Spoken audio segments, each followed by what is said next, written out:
It took everyone by surprise, the lightning speed of the Syrian rebel advance and end to 5 decades of Assad rule, one of the biggest turning points for the Middle East in generations. How did the rebels pull off their offensive? Andre Bank of the Giga Institute for Middle East Studies says President Bashar al-Assad, who has fled to Moscow, was on the back foot. I didn't expect that it would only take 10 days from, them leaving Idlib and then arriving in Damascus, but that there was a strong regime weakness and that there was a strong weakness of Assad supporters. We could clearly see this. Analysts say the weakness of Assad's regime was the deciding factor.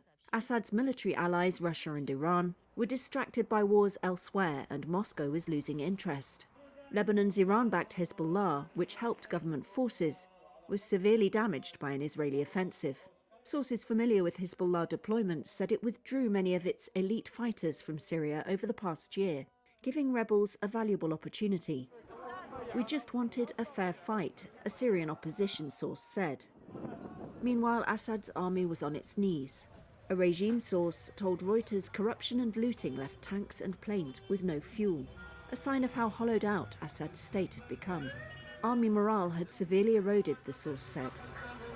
Hayed of London's Chatham House says the support of armed loyalist groups may have collapsed. Different reports that indicate that there has been some sort of contact between at least the main coalition of armed groups led by Tahrir al-Sham that started the offensive and led to the collapse of the regime, and the current government of regime inside Damascus.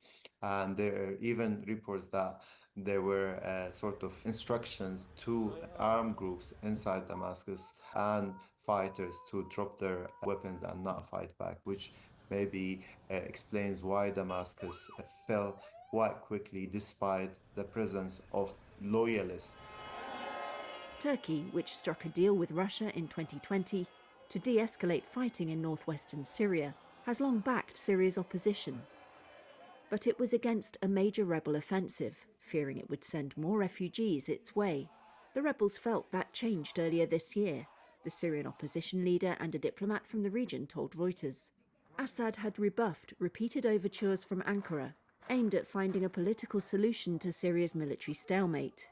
Turkey's stance towards Assad was hardening, so the rebels communicated their plans for an offensive, the sources said. They felt they received tacit approval, though Turkish officials have denied they gave them a green light. Turkey now appears to be Syria's most powerful external player, with troops on the ground and access to the rebel leaders.